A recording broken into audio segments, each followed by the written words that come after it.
et qu'il n'a pas pu venir à Yerushalayim, alors à ce moment-là, il devra faire le Korban Pessah, d'accord? Et aujourd'hui, qu'est-ce qu'on fait en souvenir? On mange la matzah, exactement comme on mange le soir de Pessah, et là aussi on mange la matzah, mais c'est le, le 14 Iyar. Alors, ce principe-là, on peut se poser la question, mais pourquoi est-ce que la Torah, elle a fait une deuxième possibilité? D'accord? Elle n'a pas fait pour Rosh Hashanah. On n'a pas dit celui qui a raté Rosh Hashanah, eh ben, il fera un deuxième Rosh Hashanah un mois après, celui qui a raté Kippour ou celui qui a raté Shavuot. Non. Mais par contre, celui qui a raté le Korban Pessah, alors la Torah, elle a donné une possibilité de faire une deuxième fois. Alors il faudrait essayer de comprendre pourquoi est-ce que c'est comme ça. Alors à qui on s'adresse? Alors la Torah, elle témoigne, celui qui est tamé, celui qui est impur, à ce moment-là, d'accord?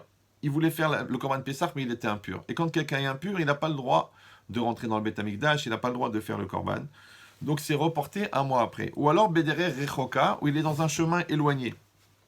C'est pour ça donc qu'il n'a pas pu le faire, et donc il doit remanger la matzah. On a expliqué déjà plusieurs fois que cet événement de la sortie d'Égypte, cet événement de Pessah, en vérité, il vient aussi parce que Mitzrayim, ça veut dire l'Égypte, et Metzarim, ça veut dire les limites. Et là-bas, on était soumis à Paro, et Paro, c'est Pharaon, mais Paro, c'est aussi Péra. Péra, c'est la mauvaise bouche. Donc en vérité, on explique que Pharaon, il représente le Yetzerara, et que, et que l'Égypte, ça représente les limites de l'homme. Et quand la Torah elle est venue et nous a proposé de sortir d'Égypte, c'est-à-dire que la Torah nous propose de sortir de nos limites. C'est-à-dire que les capacités à lutter contre le Yetzerara, contre les mauvaises idées, contre les mauvaises choses, tout ce qui peut être négatif dans la personne, eh ben, ça a été donné au moment de la sortie d'Égypte. Et la Torah, elle permet cela, et c'est dans ce but-là que la Torah, elle a été donnée. Maintenant, on vient ici et on dit qu'à Pessah, donc, on doit manger la matzah. Mais vous savez que le mot matzot et le mot mitzvot s'écrivent de la même manière. Donc, quand la Torah, elle demande à l'homme de manger la matzah, en vérité, vous savez que la matzah, c'est la seule mitzvah où c'est une mitzvah de manger la mitzvah. D'accord? La Torah ne nous a pas demandé de manger la souka. Par exemple, elle aurait pu dire, tu sais, tu vas bien t'imprégner de la mitzvah, tu vas manger la souka. D'accord? La Torah, elle dit, bon, la femme, elle va se tremper au mikvé. D'accord? Alors, on ne dit pas, tu dois boire l'eau du mikvé pour purifier l'intérieur. Non, il n'y a pas. Ouais. La Torah, elle a demandé de mettre les téphilines. Elle n'a pas demandé de manger les téphilines. Alors, pourquoi est-ce que la Torah, elle a demandé de manger la matzah? En vérité, le mot matzot, bon, mais ça, c'est tout un cours sur la matzah, mais ce n'est pas l'objet ce soir, mais juste de dire que la mitzvah de matzah, d'accord, c'est un objet de mitzvah qui représente toutes les mitzvot. Parce que matzot et mitzvot, c'est le même terme. Donc on doit manger la matzah, en fait on doit manger la matzah, on doit assimiler la matzah, on doit digérer la matzah, on doit devenir la matzah, puisque la matzah, elle va rentrer dans notre corps. De la même manière, ici la Torah, elle vient nous dire comment est-ce qu'un homme, il doit manger la mitzvah. Il ne doit pas être éloigné de la mitzvah. La mitzvah, ça ne doit pas être un sujet intellectuel. C'est quelque chose de réel, de concret. Il vit la mitzvah, il mange la mitzvah, il assimile la mitzvah, il digère la mitzvah. Il devient lui-même une mitzvah. Et c'est ça tout l'objet de la mitzvah de matzah. Maintenant, la Torah, elle vient, elle dit, normalement, tu aurais dû faire ça le 15 Nissan. Malheureusement, ce jour-là, tu étais impur. Alors, qu'est-ce que tu dois faire? Tu dois le faire un mois après, quand tu es pur. Ok. Maintenant, c'est quoi la Touma? On a expliqué plusieurs fois déjà. Touma, ça veut dire impureté. Mais c'est les mêmes lettres que Atum. Et Atum, ça veut dire boucher. Maintenant, de la même manière qu'au niveau spirituel, il y a une notion de bouchage, c'est-à-dire quelqu'un, il est bouché spirituellement. Il voudrait faire les mitzvot, mais il n'a pas envie, ça le saoule, c'est difficile. Et puis, il n'a pas l'aide divine. D'accord? Ça veut dire que la synagogue, elle est trop loin, le rabbin, il n'est pas sympathique. Tout ça, ça fait des bouchons. De la manière, il existe des bouchons aussi dans la vie. Des bouchons personnels, des peurs, des angoisses, des névroses. Avec le conjoint, d'accord? Des manques de communication, de la psychorigidité, des difficultés. Avec les enfants, on ne se comprend pas, on ne sait pas ce qu'ils veulent, on n'est pas dans le même esprit. Avec l'autre, eh bien tout ça, c'est représenté par la Touma. Parce que les gens voient là seulement la Touma au niveau spirituel. Mais en vérité, la Touma, elle existe, l'impureté, dans le sens atum, bouché, ça veut dire, elle existe aussi au niveau intellectuel. Tu vois, il y a des gens, ils sont bouchés. Quand on dit quelqu'un, il est bouché, c'est-à-dire tu essaies de l'expliquer, il ne comprend rien. Ouais. Quelqu'un, il est bouché émotionnellement, celui-là, il est bouché intellectuellement. Il n'arrive pas. Tu lui dis, allez, il faut se remettre en cause, il n'arrive pas. Il dit, donc, Akadosh Baruch Hu, il vient, et il dit alors, ok, tu étais bouché au moment de la sortie d'Égypte, tu étais bouché au moment de l'opportunité, tu étais bouché au moment de l'occasion de sauver ton couple. Allez, je te redonne une chance. Allez, viens, Pessar Chéni, viens, je te redonne une chance, d'accord? Une opportunité de nous élever, de sauver la situation, de créer le lien avec Mais le problème, c'est que nous, ouais, on est vraiment bouchés. D'accord? Donc ça veut dire quoi? Ça veut dire qu'il y a cette immaturité, il y a cette bêtise, il y a cette ignorance, et tout ça, c'est représenté par l'impureté. Ou alors, quelqu'un, il est Bederer Rechoka. C'est quoi Derer Rechoka? Quelqu'un, il est éloigné. D'accord? C'est quoi le Derer dans la Torah? Eh ben, c'est la Torah elle-même. Toujours le Maharal de Prague, il dit à Torah et à Derer. La Torah, c'est le chemin. Quand quelqu'un s'éloigne du chemin, il s'est éloigné maintenant, ouais. Donc il est loin de la Torah, il est loin de la connaissance, il est loin de la pratique, il est loin de la communauté. Alors ça s'appelle Bederer Rechoka. Celui-là, il n'a pas pu faire le Korban Pessah, ça veut dire qu'il n'a pas pu prendre cette opportunité que Kadosh Baruch Hu lui a donnée de trouver la spiritualité, de trouver le lien. Alors il est éloigné. Donc Hachem, il vient, il donne Korban Pessah Sheni. Donc ça veut dire quoi? Ça veut dire qu'en fin de compte, Pessah Sheni, ça représente la deuxième chance. D'accord? Le fait qu'on ait de la possibilité une nouvelle fois. Parce que normalement, dans la vie, quand on se trompe, quand on se plante, quand on fait des erreurs, ouais, normalement, ça ne devrait pas être attrapable. Le fait que Kadosh Baruch Hu, il a donné la possibilité d'avoir une nouvelle chance, d'accord? C'est comme si tu as fait une très très grosse bêtise et ta femme, elle te donne une chance. C'est comme si tu as vraiment déçu ton fils et il te donne une chance. De la même manière, à Kadosh Baruch Hu, il pourrait dire, bon, allez, la midatadine, la rigueur, tu as fait une grosse erreur, tu as fait une grosse bêtise, tu étais vraiment un rachat, tu étais vraiment un tordu, allez, c'est terminé. Non, Hachem, il dit non. D'accord? Il redonne l'opportunité, d'accord? Pour celui qui a raté ou pour celui qui a négligé. Et ça veut dire quoi? Ça veut dire que c'est une mitzvah. Et la mitzvah, elle n'est pas dans la nature, elle est surnaturelle. De la même manière, la teshuva aussi, c'est un miracle. Ouais. Pourquoi? Parce que c'est surnaturel. Le surnaturel, c'est ce qui va au-delà de la nature. Parce que c'est pas naturel, en fait, de lutter contre son Yetzirah. C'est pas naturel, même de lutter contre sa nature. Quelqu'un qui est coléreux et qui va se maîtriser, quelqu'un qui est radin, il va donner. C'est pas naturel de se remettre en cause. Moi, je parle toute la journée avec des gens qui n'arrivent pas à se remettre en cause. C'est pas naturel de redonner la chance à son couple. Les gens ils disent bah c'est fini, c'est terminé, c'est comme ça. Ouais. C'est pas naturel d'aller vers l'enfant pour qui t'a déçu pour lui dire allez on redonne la chance, allez on change d'école, on trouve un nouveau système. C'est pas naturel de se réconcilier avec ses parents s'il y a eu des déceptions sur des années et des années. Donc ça veut dire quoi? Ça veut dire qu'en fait le fait de redonner une chance, ouais, le fait de lutter contre une nature ou contre une situation qui est complètement bouchée, c'est en soi-même un miracle. Alors si c'est comme ça, c'est pour ça d'ailleurs souvent que quand les gens téléphonent, que ce soit pour un problème de maladie ou des fois pour qu'ils n'arrivent pas à vendre la maison, ils sont bloqués par un crédit relais, ou alors qu'ils ont un mari qui veut absolument pas changer, ou une femme qui est bloquée qui est arrêtée, ou un enfant qui a fait des très mauvais choix et qui n'arrive pas à se remettre en cause. Alors je dis écoutez madame, on va faire les cours, on va se rencontrer, on va essayer de rencontrer votre enfant, mais il y a une chose qu'il faut faire. D'abord, première chose que vous allez faire, vous allez allumer une veilleuse de Rabbi Meir Balanès. D'accord? Il y a des gens qui ne comprennent pas, ils disent mais je ne comprends pas, Rav. On m'a dit que vous êtes plutôt dans un aspect psychologique, une approche intelligente et rationnelle. Je dis oui, oui, oui, tout ça, c'est ma part à moi, je vais le faire. Mais il y a une part qui est irrationnelle. D'accord? Il y a une part qui est irrationnelle.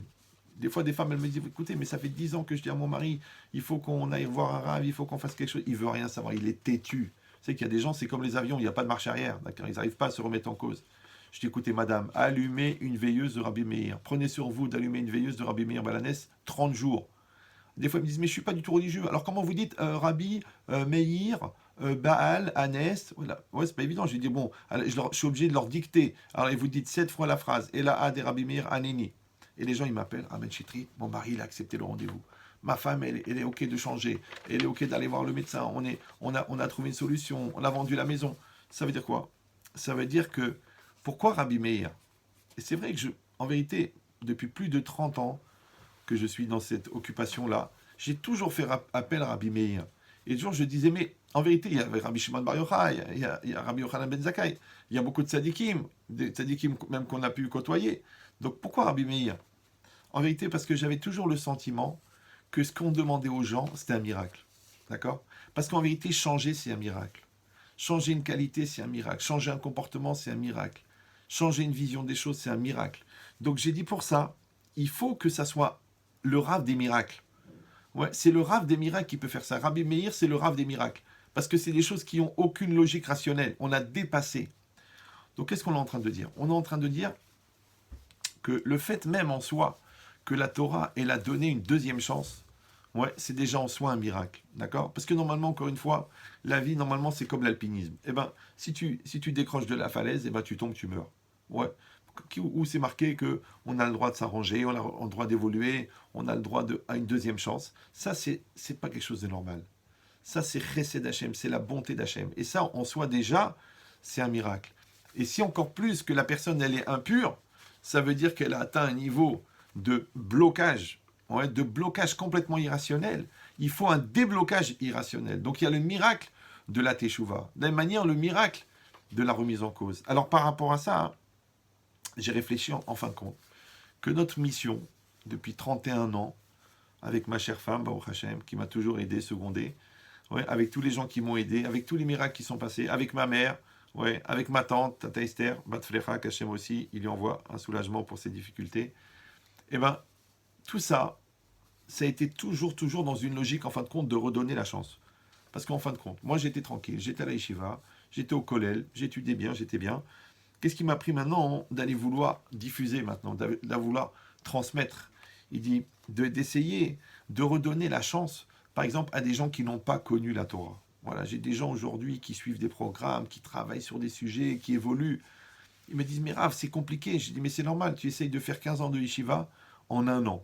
D'accord? Donc ça veut dire quoi? Ça veut dire que quand on n'a pas eu l'opportunité de connaître la Torah, alors Hachem, il vient, il dit maintenant, on va essayer de mettre les choses en situation. Et c'était ça l'objet de mon travail, de donner la deuxième chance par rapport à l'étude de la Torah, de donner la deuxième chance par rapport à la connaissance des mitzvot. Les gens, souvent, ils avaient une approche des mitzvot qui était un peu légère, ou un peu éloignée, ou un peu, bon, le rabbin, comme ça, archaïque. D'accord? Là, ils voient de l'intelligence, ils voient de la finesse, ils voient de la puissance. Il dit, mais attends, mais c'est mon doctorat de philo. Attends, mais il nous explique selon la physique nucléaire. Ah, après ça, mais ça, c'est la physique quantique. Et puis ça, c'est la médecine. Et ça, c'est la... Mais pourquoi? C'était quoi l'idée? D'accord? C'était pas de faire de la mousse et de faire genre le gars qui connaît. Non. C'est de montrer que la perception de la Torah, elle est universelle. Et qu'on ne peut pas faire de différence entre la réalité et la Torah, puisque la Torah, puisque la réalité, elle provient de la Torah. Donc c'est normal qu'on trouve des parallèles. Mais ce chemin-là, de vulgarisation, c'est-à-dire de mettre à disposition pour que des gens de n'importe quel niveau, parce qu'il y a des gens très très simples, oui, qui vont écouter un cours sur la lumière, bon, ils vont l'écouter 63 fois, et d'autres personnes qui sont eux-mêmes des chercheurs au CNRS, qui vont avoir une lecture, des gens qui sont des hauts niveaux de physique, qui vont dire, mais attends, Myriam, mais est-ce que tu sais ce que tu racontes là? Moi je leur dis, écoute, c'est des textes qui ont plus de 1000 ans, des fois 2000 ans, des fois 3000 ans. Comment c'est possible? Donc ça veut dire des gens qui sont Bederer Rechoka, des gens qui sont éloignés. Et d'ailleurs, dans la Gemara, le Rachok, c'est celui qui est loin, c'est celui qui doit faire Teshuvah. Ouais. Rachok, c'est-à-dire que il s'occupe de celui qui est Rachok. Et nous aussi, on s'est donné cette mission d'essayer d'apporter cette lumière à des gens qui sont tellement éloignés, des fois des gens qui sont assimilés, qui sont parmi les goïms, qui sont loin, perdus dans des endroits sans synagogue, sans cache-route, sans rien. Ouais. Et quand même, ils tombent sur un cours sur Internet et ça les réveille, ça les remet en cause, ça les fait évoluer. Combien de fois je reçois des mails? Ça fait 20 ans que j'écoute vos cours, ça fait 15 ans que j'écoute les cours, ça fait 18 ans, maintenant je suis en Israël et j'étais en Picardie. Et combien je vois? D'accord? Il dit cette logique-là, où les personnes en vérité, il y a des bouchons qui se sont établis, et nous, notre mission, c'est d'enlever les bouchons. Maintenant, il y a des bouchons au niveau des couples, d'accord? Alors on doit travailler, on donne et on donne et encore et encore. Même si je fais un cours sur la lumière, je vais parler du couple. Même si je fais un cours sur le respect de soi, je vais parler du couple, je vais parler de l'éducation. Pourquoi? Parce que je sais que c'est un projet tellement énorme. Combien le Yetzer Hara, il est intéressé à détruire des couples? Combien de fois j'ai dit à des gens, mais vous êtes une proie extraordinaire, vous êtes une valeur, vous êtes des béné Israël. Si en plus vous êtes traditionnaliste, vous faites quelques mitzvot, en plus vous êtes plus pratiquant, en plus vous êtes religieux, en plus vous êtes des Kollelman, ça veut dire que le Yetzer Hara, pour lui, c'est un projet énorme de réussir à vous détourner. Donc quand vous prenez conscience de la valeur que vous avez, alors à ce moment-là, vous pouvez vous mettre à travailler. Il dit, c'était ça le projet. C'est-à-dire depuis 31 ans, en vérité, Baruch Hashem, ce miracle-là, de s'occuper de gens qui à un moment étaient impurs, ou de gens qui à un moment étaient rachok, qui étaient éloignés, pour essayer de les rapprocher. Et là, tous les moyens qui existaient, on les a utilisés. Il faut savoir une chose quelque chose qui est bizarre, ouais.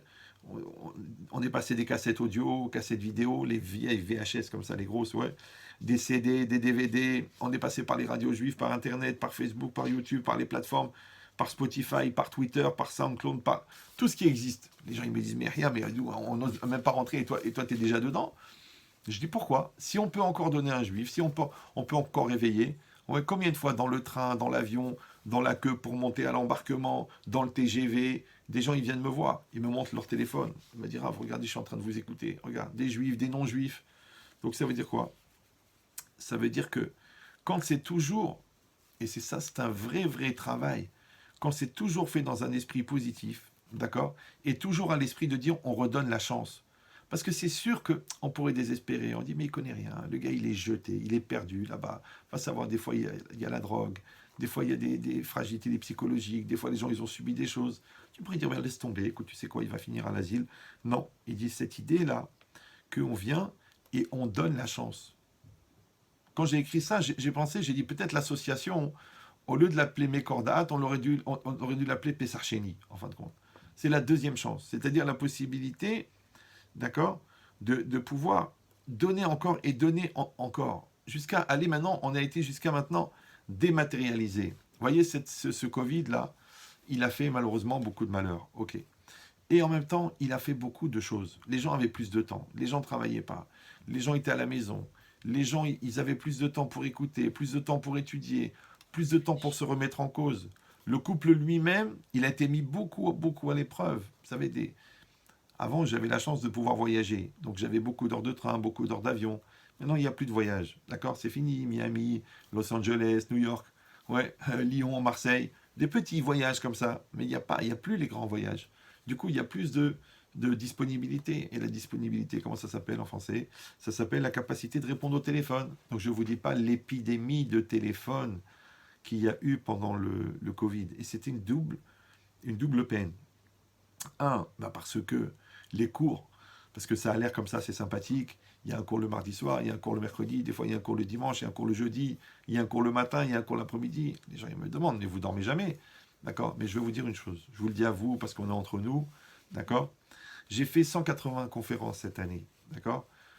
Bon, il y avait moins d'opportunités, il y avait moins de voyages. Mais en vérité,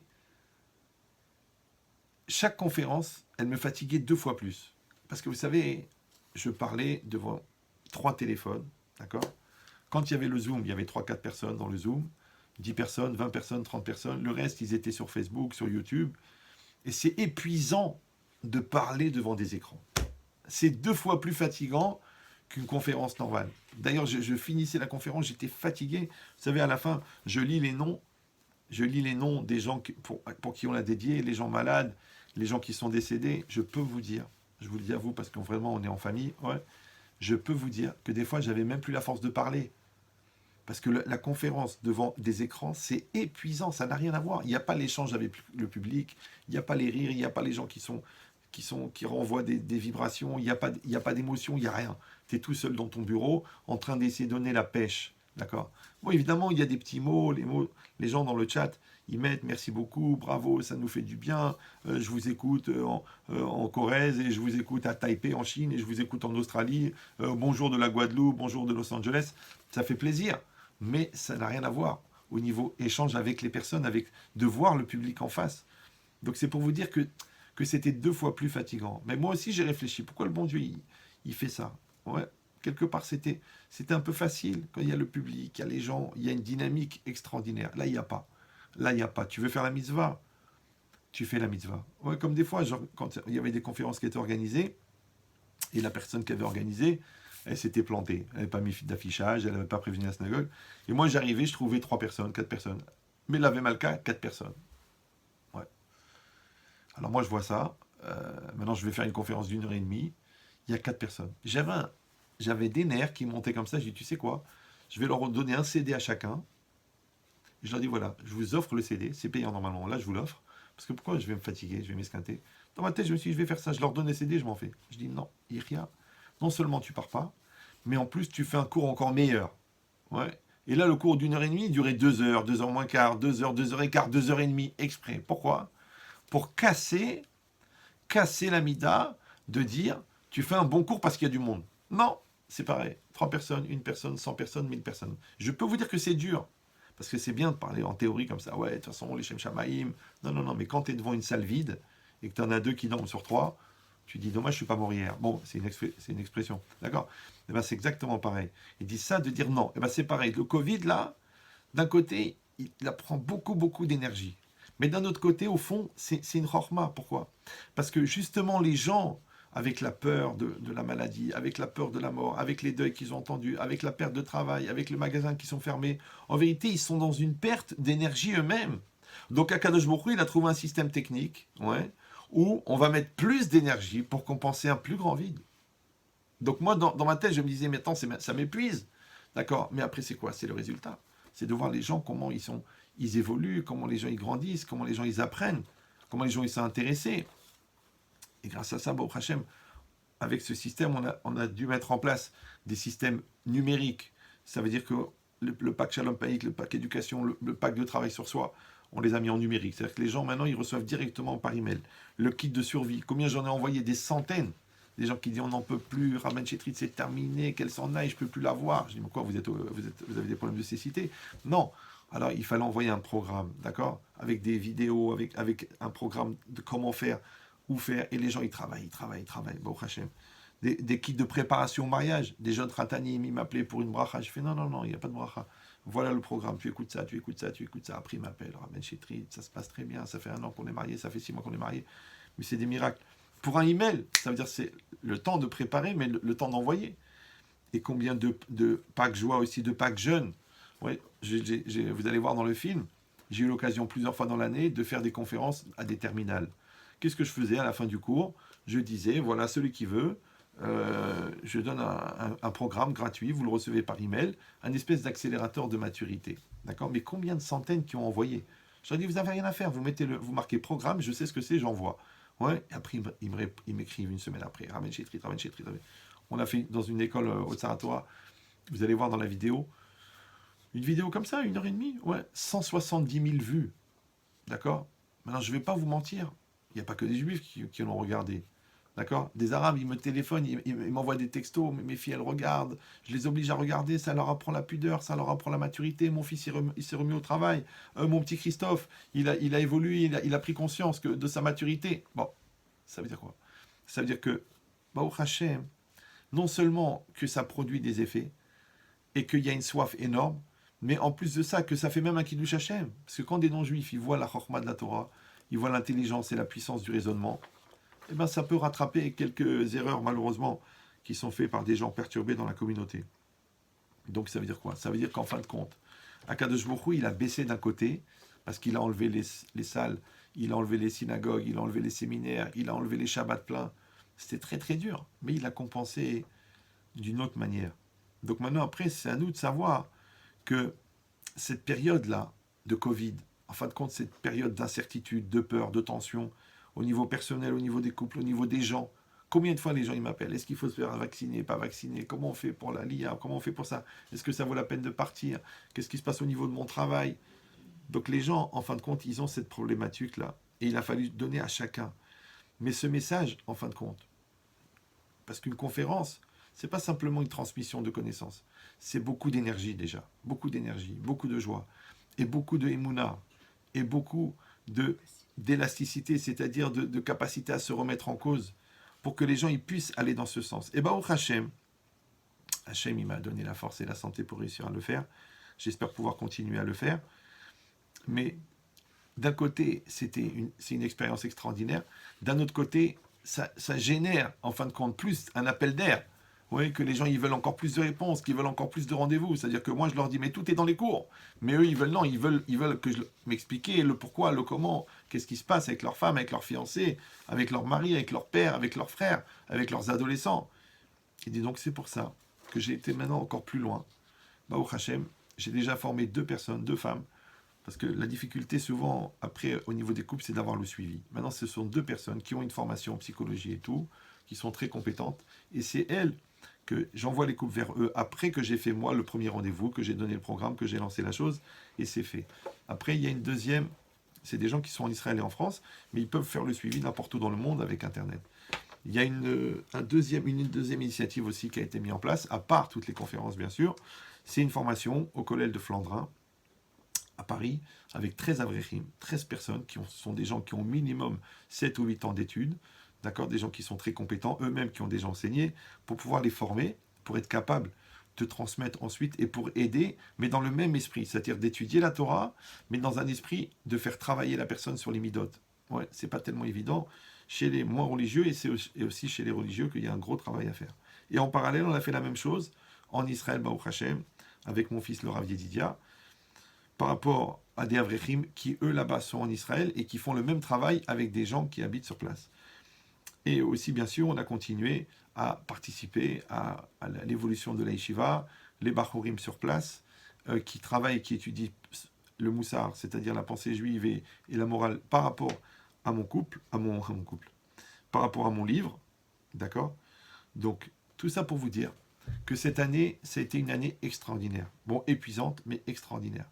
Et que Baruch Hashem, quand il a fallu fixer la date, je ne savais pas très bien comment faire, parce que il fallait faire avant l'Akba Omer, parce qu'on voulait éviter de prendre le risque qu'il y ait des mariages et tout.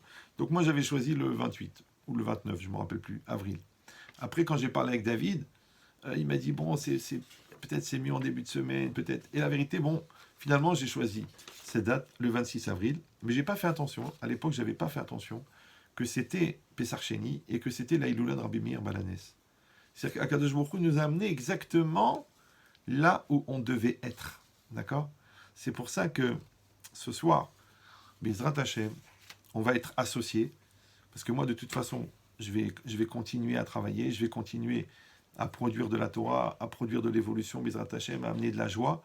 Vous allez, comme je l'explique tout le temps, être un peu mes haut-parleurs, d'accord. C'est que moi, mes porte-voix. Donc quand vous donnez les moyens, quand vous faites l'effort, quand vous partagez au niveau de votre tzedaka, alors nous ensuite, on a les moyens de pouvoir faire les choses avec tranquillité, en grand, et tous les frais qui sont inhérents, tous les détails qui peuvent être là, eh ben, vous me soulagez. Comme ça, après, moi, je peux me consacrer entièrement à mon vrai travail à moi. Si c'était dans une logique d'aller chercher de l'argent, de téléphoner à des gens, comme je vous l'ai dit toujours, moi, je dépense l'argent qu'on me donne. Je vais pas prendre des dettes et je vais pas m'engager sur des milliards. Ça sert à rien. Vous voyez, j'ai déjà les cheveux blancs. Il me reste plus grand-chose sur la tête. D'accord. Donc, je vais pas prendre plus de soucis. D'accord. Je donne déjà. Je pense que j'ai beaucoup donné de ma personne. J'ai beaucoup donné aussi de ma famille. J'ai aussi beaucoup donné. Donc, je veux continuer, Bezrat Hashem, à le faire si Hashem il me donne la santé. Mais je voudrais qu'on soit associés dans cette... Parce qu'en fin de compte, si vous faites le calcul, ce sont des millions et des millions et des millions de mitzvot qui sont accomplis. Parce que ce n'est pas simplement les mots de Torah qui sont transmis, c'est aussi le développement de chaque personne qui se fait, c'est les améliorations dans les couples, c'est les mots gentils qui sont dits à des milliers de femmes, à des milliers de maris, ce sont des enfants qui se remettent en cause, qui grandissent, c'est de la Torah qui rentre dans les maisons, ce sont des mitzvot qui sont accomplis. Et tout ça, vous avez les royalties. Oui, ça veut dire que vous êtes milliardaire, en fin de compte. Donc je prie Bezrat Hashem qu'on puisse continuer cette mission et qu'on le fasse toujours dans cet esprit d'amour, de convivialité, de finesse, d'intelligence, ouais, et de positivisme. Parce que notre société, elle n'est pas évidente. La situation, on ne sait pas très bien comment elle va évoluer, d'accord. Tous les jours, il y a un nouveau variant. Donc on espère que ces variants-là, ils vont nous préserver. Et sachez, comme je le dis tous les ans, que toutes les personnes, Kolatormim, tous les gens qui m'aident, tous les gens qui me soutiennent, ils sont, attention, dans tous les moussafs de Rosh Chodesh, dans toutes les Birkat Kohanim de toute l'année, je vous inscris dedans, dans toutes les prières que je fais avant le Kiddush de vendredi soir, je le fais avant, je vous mets dedans, dans le Birkat Amazon, je vous mets dedans. Ça veut dire que vous n'êtes pas bénis seulement ce soir. Ce soir, chaque personne qui va lever la main, qui va faire, je vais faire une bracha particulière, pas moi, par le srout de Rabbi Meir Balanès, par le srout du Zikoyer Rabim, par le srout du peuple d'Israël. Mais sachez que toute l'année, vous êtes dans mes prières. Alors je souhaite qu'on passe une très très belle soirée avec David Shishportish, que je remercie, avec toute l'équipe derrière qui s'occupe de la régie, et que tout se passe bien, mes attachés. Merci à vous tous. Voilà, merci Rav pour ces très très belles paroles. Je crois que là vous avez tout dit, vous m'avez facilité le travail, je crois que j'ai plus